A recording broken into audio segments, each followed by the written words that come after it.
കല്യാണി, ഏയ് കല്യാണി.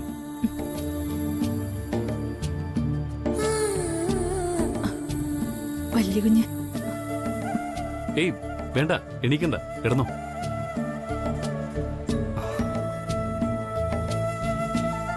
ഇപ്പൊ എങ്ങനെയുണ്ട്? വേദനയൊക്കെ കുറഞ്ഞോ? കുറഞ്ഞു, പക്ഷേ തലയുടെ സൈഡിൽ ചെറിയ വേദനയുണ്ട്. അത് സാരമില്ല, സ്റ്റിച്ച് ഉണങ്ങുമ്പോ മാറും.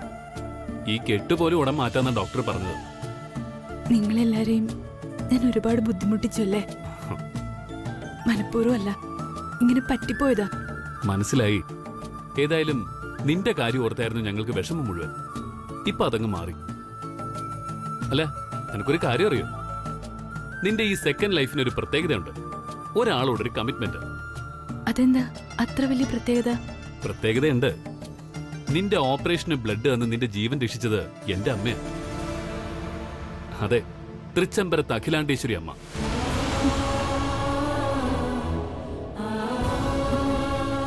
മേഡോ, എന്തൊക്കെയാ വലിയ കുഞ്ഞ് പറയണേ? മേഡം എനിക്ക് രക്തം തന്നോ? അതേ കല്യാണി, ഞാൻ പറയുന്നത് സത്യം. നിന്റെ ബ്ലഡ് ഗ്രൂപ്പ് വളരെ റെയർ ആയിരുന്നു. സമയത്ത് ഒരുപാട് അലഞ്ഞിട്ടും ബ്ലഡ് കിട്ടാതെ ഞങ്ങളൊക്കെ പതറി നിന്നപ്പോ അമ്മയെ ബ്ലഡ് തന്ന് നിന്റെ ജീവൻ രക്ഷിച്ചത്. അപ്പോഴാ ഞാൻ പോലും ഓർക്കുന്നത് നിനക്കും അമ്മയ്ക്കും ഒരേ ബ്ലഡ് ഗ്രൂപ്പ് ആണെന്ന്. എന്റെ ഭഗവതി, വിശ്വസിക്കാൻ കഴിയണില്ല. എന്റെ ഈ ശരീരത്തിൽ ഓടുന്നത് മേഡത്തിന്റെ രക്തമാണെന്നോ? ഇതിനൊക്കെ എത്ര ജന്മം ഉണ്ടെങ്കിലാ എനിക്ക് നന്ദി പറയാൻ പറ്റണേ. ആലോചിക്കുമ്പോ തന്നെ എനിക്ക് സങ്കടം വരിക. ഏയ് കല്യാണി, ദേ നോക്ക്, ഈ കരയുന്ന നീ ആനന്ദ് ഗ്രൂപ്പ് ഓഫ് കമ്പനീസിന്റെ ബ്രാൻഡ് അംബാസിഡർ ആണെന്ന് ഓർമ്മ വേണം. കമ്പനിക്ക് നാണക്കേട് ഉണ്ടാക്കാതെ ആ മുഖത്തൊരു ചിരി വിരിച്ചെടുത്തേ, ചെമ്പരത്തി പൂ പോലെ. ഇങ്ങനെ. Very good. അപ്പോഴേ ഞാനിപ്പോ വന്നതിനൊരു പ്രത്യേക കാരണം കൂടിയുണ്ട്. എപ്പോഴും നീയല്ലേ എനിക്ക് ചെമ്പരത്തിപ്പൂ സമ്മാനമായിട്ട് തരുന്നത്. പകരം ഇന്ന് ഞാൻ നിനക്കൊരു സമ്മാനം തരാൻ പോവാ. കണ്ടാ നിന്റെ കണ്ണ് നിറയുന്നൊരു സമ്മാനം. കണ്ണ് നിറയണ സമ്മാനോ? അതെന്താ ഇപ്പൊ അത്? അതൊക്കെയുണ്ട്. നീ ആദ്യം ഒന്ന് കണ്ണടച്ചേ, കാണട്ടെ.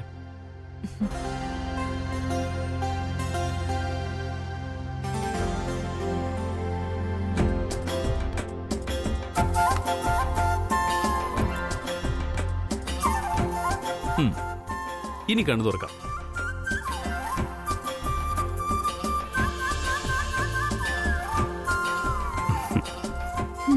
ചേടാ, ഇങ്ങനെ കൈ കെട്ടിപ്പൂട്ടാനാണെങ്കി എന്നെ കൊണ്ട് എന്തിനാ കണ്ണടപ്പിച്ചേ?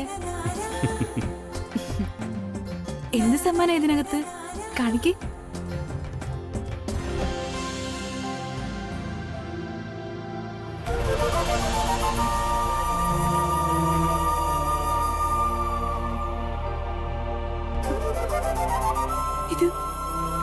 ഇതിന്റെ അമ്മ തന്ന കമ്മലല്ലേ? അതെ, ഒരെണ്ണം കല്യാണിയുടേത്, മറ്റേ ജോഡി ഞാൻ ജ്വല്ലറിയിൽ പറഞ്ഞ് ചെയ്യിപ്പിച്ചത്.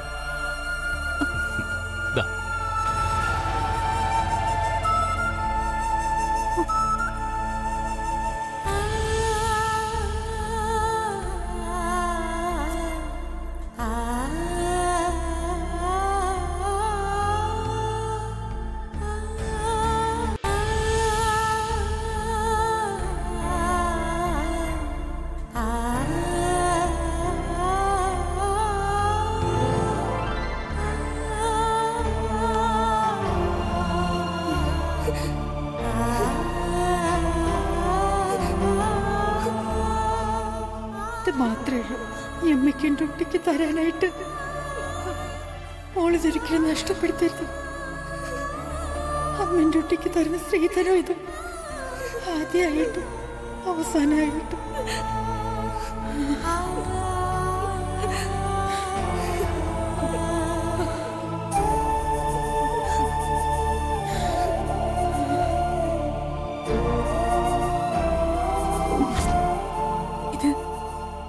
ഞങ്ങളെ വിട്ടു പോകുന്നതിന് മുമ്പ് എന്നെ ഏൽപ്പിച്ചിട്ട് പോയതാ. അമ്മയുടെ ഓർമ്മയ്ക്ക് ഞാൻ സൂക്ഷിച്ചു വെച്ചു. ഇത് നഷ്ടപ്പെട്ടപ്പോ എനിക്ക് എന്റെ അമ്മയെ വീണ്ടും നഷ്ടപ്പെട്ടതുപോലെയാ തോന്നിയത്. ഇപ്പൊ ഇപ്പൊ എനിക്ക് എന്റെ അമ്മയെ വീണ്ടും തിരികെ കിട്ടിയ പോലെയുണ്ട്.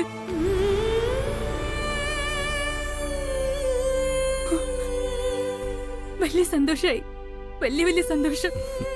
ശരി ശരി, ആയിക്കോട്ടെ. ഇനി ഇത് കാതിലിടണം, നഷ്ടപ്പെടുത്തരുത്. ഇവിടെ നിന്ന് പുറത്തിറങ്ങുമ്പോ ഈ ജിമിക്കിട്ട് വേണം കല്യാണിയെ കാണാൻ. അപ്പൊ ഓക്കെ, ഗുഡ് നൈറ്റ് കല്യാണി. ഇനി ഡിസ്ചാർജ് ചെയ്തിട്ട് കാണാം.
കൊള്ളാം, നീ ഇവിടെ നിൽക്കണോ? ദേ കൊറേ നേരമായി മൊബൈൽ റിങ് ചെയ്യുന്നു, നീ കേൾക്കുന്നില്ലേ? മീരെ,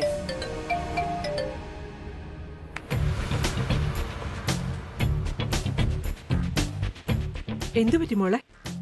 നീ എന്താ മൂഡ് ഓഫ് ആണല്ലോ? എന്തോ ഒരു വിഷമം പോലെ. മീരയോട് പിണങ്ങിയോ? അപ്പൊ അമ്മ ഒന്നും അറിഞ്ഞില്ലേ? എന്ത്? നാളെ വനവാസം കഴിഞ്ഞ് വരുവാ തിരിച്ച് രാജ്യം ഭരിക്കാൻ. നീ എന്തൊക്കെയാ പറയുന്നത്?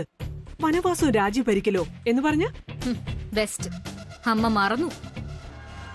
കല്യാണി നാളെ ആശുപത്രി വാസം കഴിഞ്ഞ് തലയിൽ ഒരു വെച്ചുകെട്ട് പോലും ഇല്ലാതെ തൃച്ചംബരത്ത് തിരിച്ചെത്തും. She's perfectly all right now. ഓ, അതിനാണോ നീ വനവാസം എന്നൊക്കെ പറഞ്ഞത്?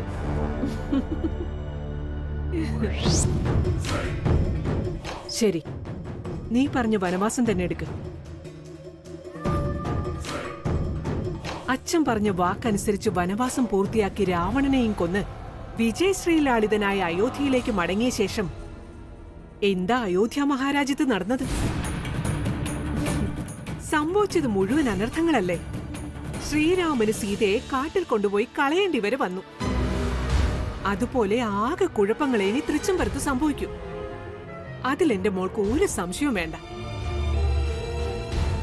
ഇല്ലമ്മേ, ഇപ്പൊ ഇവിടെ കഥയിൽ കാതലായ ചില വ്യത്യാസങ്ങളുണ്ട്. കല്യാണി അഖിലാണ്ടേശ്വരിയുടെ പ്രീതിയും സഹതാപവും പിടിച്ചു പറ്റിയിട്ടാ ഈ മടങ്ങി വരുന്നത്. പ്രത്യേകിച്ചും പറഞ്ഞ വാക്ക് പാലിക്കാൻ ജീവൻ വരെ ത്യാഗം ചെയ്യാൻ ശ്രമിച്ച കല്യാണിയോട് അഖിലാണ്ടേശ്വരിയുടെ അടുപ്പം ഇരട്ടിക്കേ ഉള്ളൂ.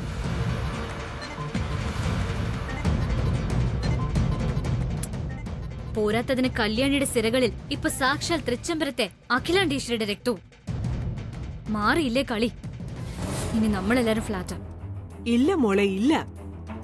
കളി മാറുന്നത് കളിക്കളത്തിലെ ഫോർവേഡ് കളിക്കാരന്റെ മസിൽ പവർ കൊണ്ട് മാത്രമല്ല, അവനെയും കൂട്ടുകളിക്കാരെയും പറഞ്ഞു വിടുന്ന കോച്ചിന്റെ ബുദ്ധി കൂടി പ്രവർത്തിക്കുമ്പോഴാ. കല്യാണിക്ക് അങ്ങനെ ഒരാളിന്റെ പിൻബലമില്ല. എന്നാ നിനക്കിവിടെ ഒരാളുണ്ട്, ഈ ഞാൻ. കല്യാണിക്ക് ബദലായി എല്ലാ നീക്കങ്ങളും പ്ലാൻ ചെയ്തിട്ടാ ഞാനിവിടെ ഇരിക്കുന്നത്. കാരണം നാളെ കല്യാണി ഹോസ്പിറ്റലിൽ നിന്ന് ഡിസ്ചാർജ് ചെയ്ത് വരുമ്പോ ഡിഫെൻഡ് ചെയ്ത് നിൽക്കാൻ ഒരാളുണ്ടാവും തൃച്ചംബരത്ത്. നന്ദന എന്ന ഈ നീ. ഞാനോ? ഞാനെങ്ങനെയാ അമ്മ ഇവിടെ? അമ്മ എന്തൊക്കെയാ പറയുന്നേ? അതെ മോളെ, നന്ദന ഇനി കുറച്ചുനാൾ താമസിക്കുന്നത് ഈ വീട്ടിലല്ല, തൃച്ചംബരത്താ, അഖിലാണ്ടേശ്വരിയുടെ കൂടെ. മൈ ഗോഡ്, അമ്മ എന്ത് ഭ്രാന്തായി പറയുന്നേ? കല്യാണത്തിന് മുന്നേ, അത് നിശ്ചയം പോലും കഴിഞ്ഞിട്ടില്ലാതെ ഞാൻ പോയി തൃച്ചംബരത്ത് നിൽക്കേ? യെസ്, അതാണ് നമ്മുടെ പുതിയ തന്ത്രം. കാലം മാറി. ഇന്നത്തെ കാലത്ത് നമുക്ക് എന്തും ചെയ്യാം, ഏത് നാട്ടാചാരവും തെറ്റിക്കാം. ചെയ്യുന്ന ഏത് കാര്യത്തിനും ഒരു കാരണം ഉണ്ടായാൽ മാത്രം മതി. മനസ്സിലായില്ലേ മോക്ക്? ഏത് കാര്യത്തിനെയും ന്യായീകരിക്കാൻ ഒരു കാരണമുണ്ടായാൽ മതിയെന്ന്. പക്ഷെ അമ്മ, അവിടെ വിലാസിനി. അറിയാം. എന്നായാലും ഈ വിലാസിനെയും കല്യാണിയൊക്കെ നിനക്ക് നേരിട്ടേ പറ്റൂ. ഇതതിനുള്ളൊരു ട്രെയിനിങ് പീരീഡാ. തൃച്ചംബരത്ത് നീ ഉണ്ടാക്കാൻ പോകുന്ന ഒരു സുനാമിക്ക് മുൻപുള്ള ഒരു കൊച്ചു കൊടുങ്കാറ്റ്. നിന്റെ ഈ പോക്കുകൊണ്ട് ചെറുതായിട്ടെങ്കിലും ഒന്ന് ആടി ഉലയണം തൃച്ചംബരം. കളി പറഞ്ഞു തരാൻ ഞാനുണ്ട്. കളത്തിലിറങ്ങി കളിക്കാൻ നീ റെഡിയാണോ? അതാണ് ചോദ്യം. എന്തു പറയുന്നു?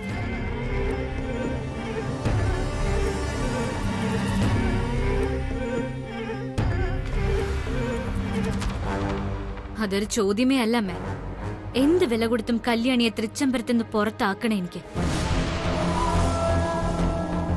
അതിന് ചെറിയ കാറ്റായല്ല, സർവവും നശിപ്പിക്കുന്ന കൊടുങ്കാറ്റോ ചുഴലിക്കാറ്റോ ആവാനും ഞാൻ തയ്യാറാ. നന്ദന റെഡി. അമ്മ പറ, എന്താ നമ്മുടെ പ്ലാൻ?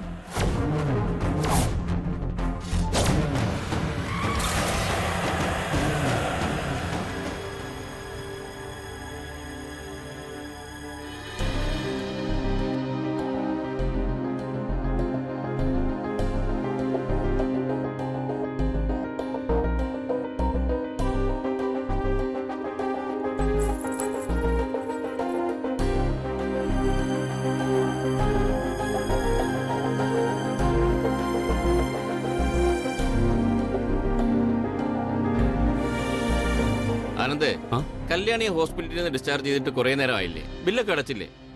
എന്താ എത്ര ലേറ്റ്? ബില്ലൊക്കെ ഓൺലൈനിൽ സെറ്റിൽ ചെയ്തു. ഞാൻ ഇപ്പൊ വിളിച്ചിരുന്ന ഇവിടെ അടുത്തെത്തിയെന്നാ പറഞ്ഞത്. സുജാതെ മാഡം, കല്യാണി കൊണ്ട് അധികം ജോലിയൊന്നും എടുപ്പിക്കണ്ട എന്ന് കരുതി വെറുതെ ഇരിക്കാനും സമ്മതിക്കണ്ട. സുജാത എല്ലാം നോക്കിക്കണ്ട് ചെയ്താ മതി. ശരി മാഡം. ചേടാ, ഇവളെന്താ അടുക്കളയിലെ VVIPയോ? ഈ ചേച്ചിക്ക് എന്താ വേറെ പണിയൊന്നുമില്ലേ?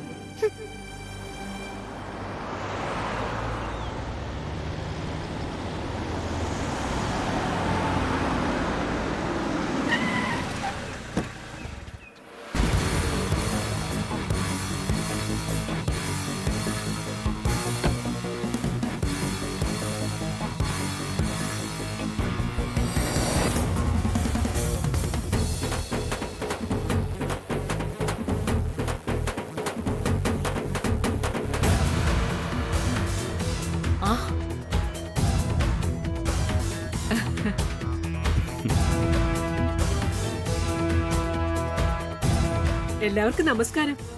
ഇതാരാ, മഹേശ്വരിയോ? പ്രതീക്ഷിക്കാതെയുള്ള വരവാണല്ലോ.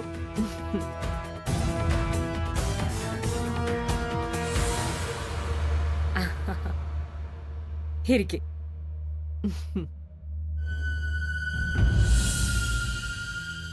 മിസ്റ്റർ നാരായണൻ വന്നില്ലേ? കണ്ടില്ലല്ലോ. ഇല്ല, മിനിസ്റ്റർ ഗസ്റ്റ് ഹൗസിലേക്ക് വിളിപ്പിച്ചിരിക്കുക. അവര് ഫ്രണ്ട്സാ. അറിയാം.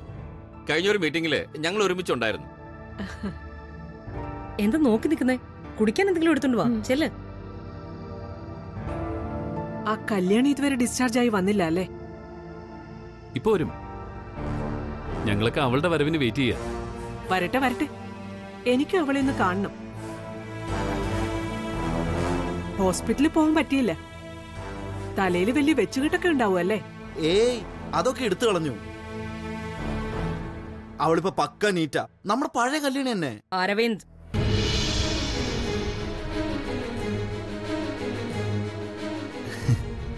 ഈ ചെക്കൻ എന്താ ഒന്ന് മിണ്ടാതിരുന്നൂടെ? സംസാരം കേട്ടാ തോന്നും ഇപ്പോഴും അവൾ അവന്റെ കാമുകിയാണെന്ന്.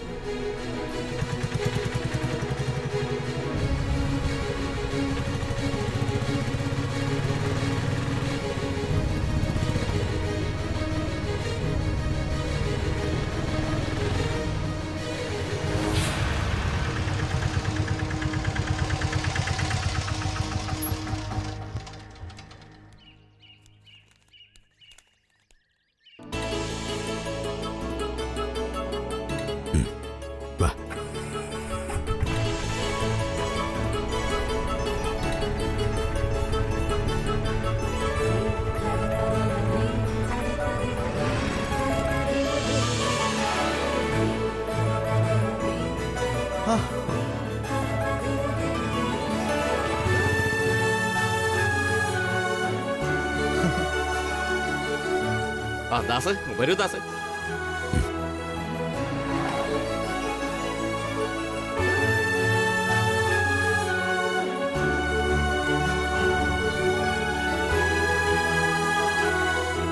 കല്യാണി ഇപ്പൊ എങ്ങനെയുണ്ട്? വേദനയൊക്കെ മാറിയില്ലേ? മാറി മാഡം, മാറി. മാഡത്തിന്റെ നല്ല മനസ്സുകൊണ്ടാ കല്യാണി ഇപ്പോഴും ജീവിച്ചിരിക്കുന്നത്. ഏത് ജന്മത്തിലാ ഈ കടങ്ങളൊക്കെ വീട്ടാന്ന് എനിക്കറിയില്ല.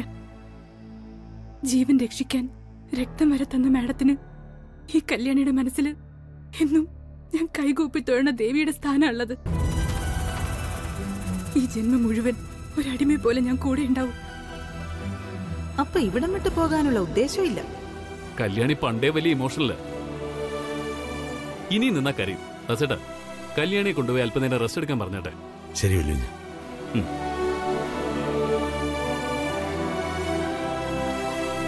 കല്യാണി നിക്ക.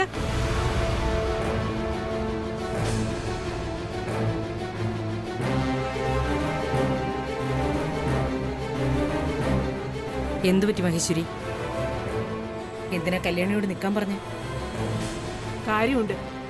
എന്റെ ഒരു ചോദ്യത്തിന് മറുപടി തന്നിട്ട് കല്യാണി പോയാ മതി.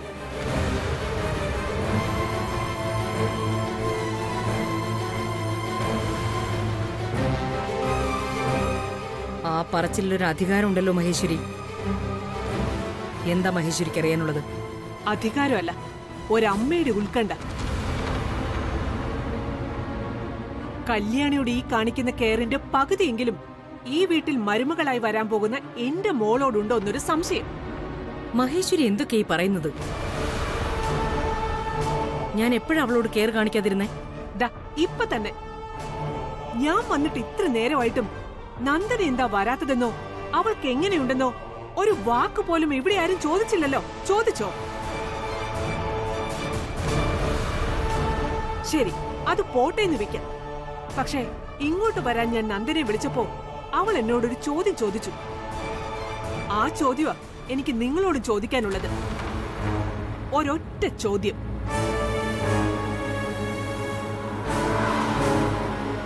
കല്യാണി തൃച്ചംബരത്തേക്ക് തിരിച്ചു വന്ന വീണ്ടും പഴയതൊക്കെ ആവർത്തിക്കില്ലെന്ന് ആർക്കെങ്കിലും ഗ്യാരണ്ടി പറയാൻ പറ്റുമോ? നിശ്ചയത്തിന് സംഭവിച്ചതുൾപ്പെടെയുള്ള അനർത്ഥങ്ങൾ ഇനിയും ആവർത്തിച്ച അവള് പിന്നെ ജീവിച്ചിരിക്കണോ അതോ തൂങ്ങി ചാവണോ?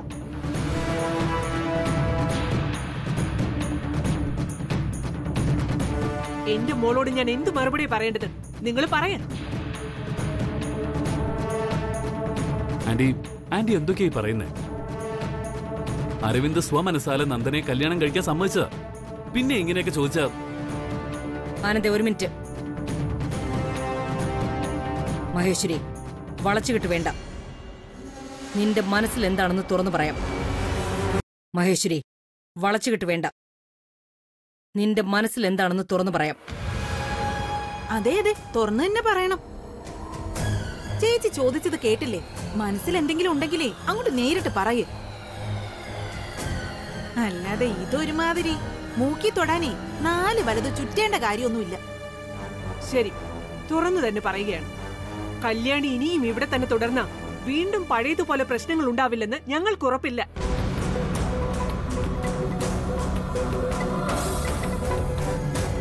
അരവിന്ദന്റെ മനസ്സിളകി വീണ്ടും ഇവിടെ തേടി പോകില്ലെന്ന് ഞങ്ങൾ എങ്ങനെ വിശ്വസിക്കും? പ്രത്യേകിച്ചും എന്റെ മോള്.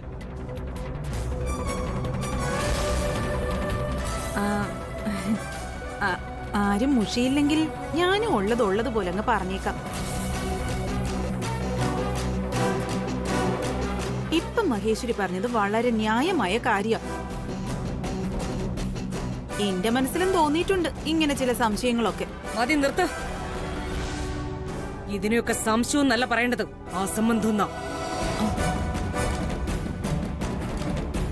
എല്ലാവർക്കും വായിക്ക് രുചിയായിട്ട് ആഹാരം ഉണ്ടാക്കി കൊടുക്കാന്നല്ലാതെ കല്യാണിയുടെ മനസ്സിൽ മറ്റൊരു ചിന്തയും വരേണ്ട കാര്യമില്ല. വരാൻ അനുവദിക്കില്ല ഞാൻ.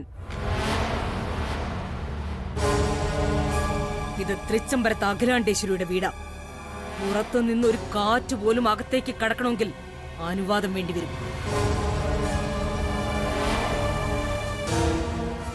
അതിനെ മറികടന്ന് ആരെങ്കിലും എന്തെങ്കിലും പ്രവർത്തിച്ചാൽ ജീവനോടെ വിടില്ല ഞാൻ. അതിനി എന്റെ മോനാണെങ്കിലും ശരി, വേറെ ആരുടെയെങ്കിലും മോളാണെങ്കിലും ശരി. അതാണ് ഇവിടുത്തെ നിയമം. അതേ നടക്കൂ.